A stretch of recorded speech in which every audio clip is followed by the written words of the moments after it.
A very good afternoon to you. Welcome to the news update at 12 on Dominion Television, Ibadan. I am Pat Aito.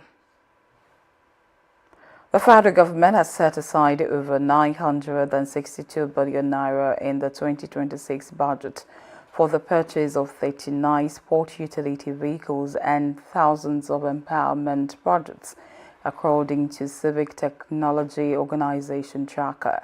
Tracker disclosed that more than 15 billion naira has been allocated for the SUVs, while about 947 billion naira is earmarked for 2,579 empowerment projects.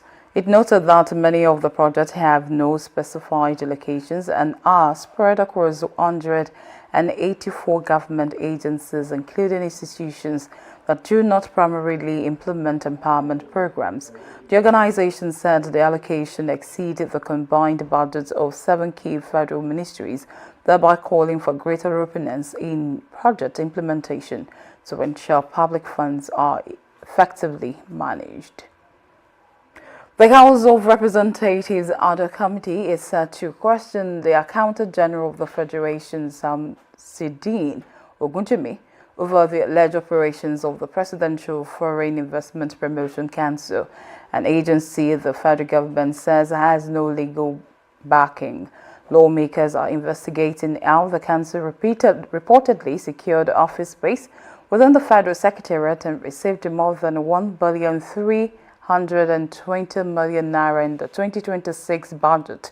The Accountant General is expected to explain how the agency was assigned a government budget code despite its disputed legal status.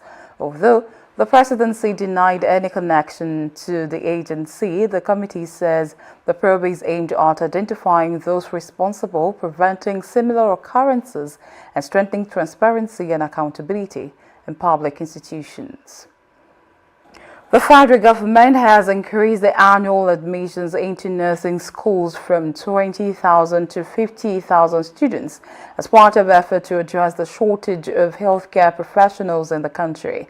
The Minister of Education, Dr. Tunji Alausa, said the expansion is part of ongoing reforms aimed at strengthening Nigeria's health workforce and supporting the government's broader economic development agenda. It detailed that admissions into medicine, pharmacy, and dentistry have also been increased to produce more skilled healthcare professionals.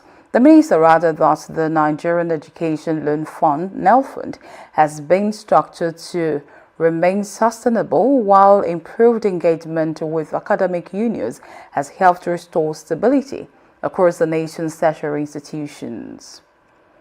Osun State Police have launched an investigation into the alleged attack on official of the Independent National Electoral Commission in Udorti, local government area, where suspected hoodlums reportedly made away with permanent voter cards (PVCs). Public spokesperson DSP Abiodun Ojelabi said the Commissioner of Police, Ibrahim Gotten, has directed a comprehensive investigation into the incident. He assured the people that tactical and intelligence teams have been deployed to track down those responsible and recover the stolen voter cards. The police then urged residents to remain calm and provide credible information to support the investigation, while also warning that anyone seeking to exploit the incident to incite violence or disrupt public order will be dealt with in accordance with the law. Forestry experts and stakeholders have called on the federal government to strengthen the protection of Nigeria's forests through improved surveillance, modern technology, and increased employment of forest personnel to curb criminal activities and promote environmental sustainability. Our correspondent, Damilola Daudu, has more.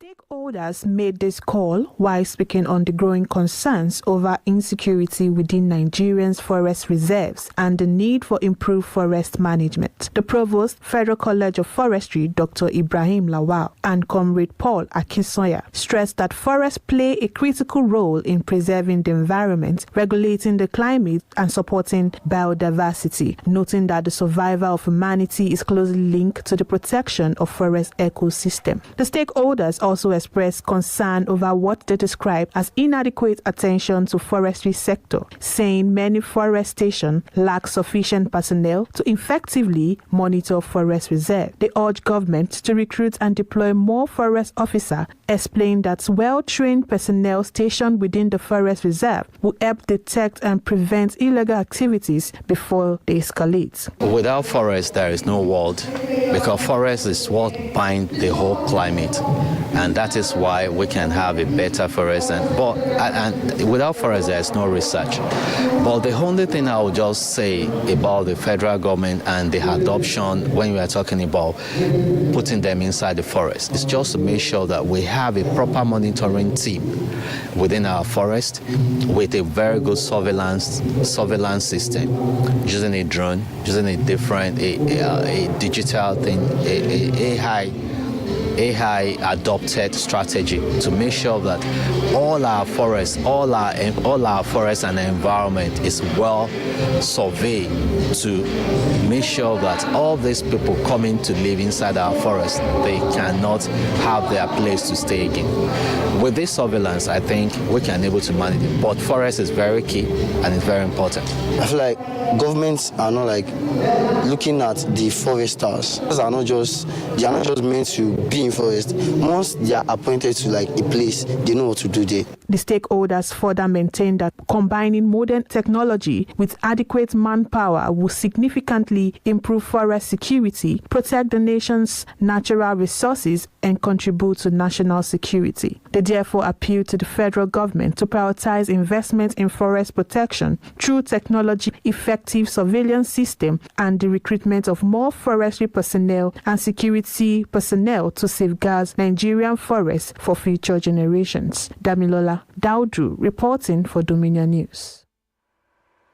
On the foreign scene, Ghana has begun the final phase of evacuating its citizens from South Africa, with another 1,000 nationals expected to return home on special flight. The Ghanaian government said it has already repatriated more than 900 citizens and plans to seek compensation from South Africa for property and asset lost during the unrest. Accra has also petitioned the International Criminal Court to investigate the attacks, arguing they could amount to crimes against humanity. Meanwhile, Ghana and Nigeria have urged the African Union, AU, to place the issue on the agenda of its next summit. Former South Korean President Yoon Suk-yeol has been convicted of making false statements during his 2022 presidential election campaign, adding to his growing legal troubles following his removal from office last year. The court ruled that Yoon falsely denied links to a fortune teller connected to corruption allegations involving his wife, and also misrepresented his role in a separate bribery-related investigation while serving as a prosecutor. Yoon, however, denied the charges, and his lawyers insisted they will appeal the verdict.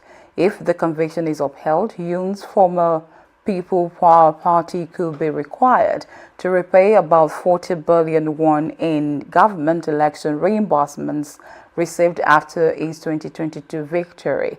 Meanwhile, Yoon remains in custody and is facing several other criminal cases.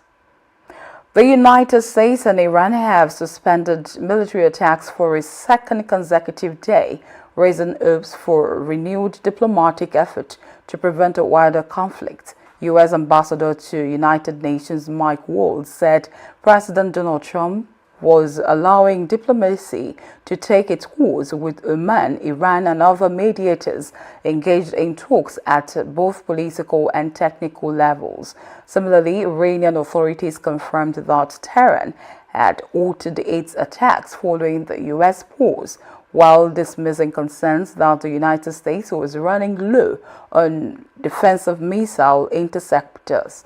Meanwhile, regional mediators have described the suspension of hostilities as a positive step toward de-escalation.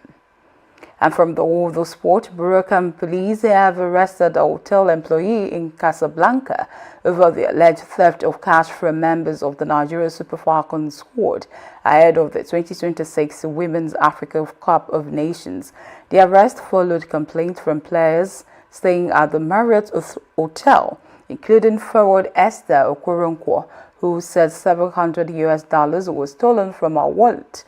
Police said investigations identified the suspect as a hotel employee, while searches led to the recovery of 10,000 Moroccan dirhams, believed to be the total amount stolen from the cash was allegedly converted from US dollars. The suspect remains in police custody as authorities continue the investigation.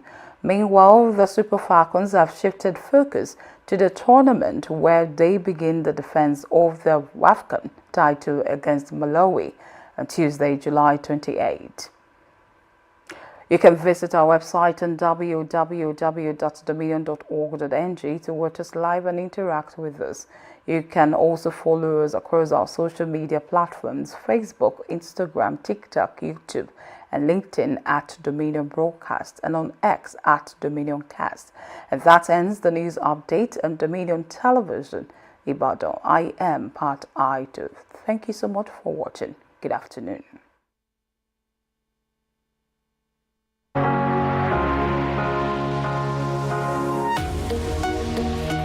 Live from the heart of the action.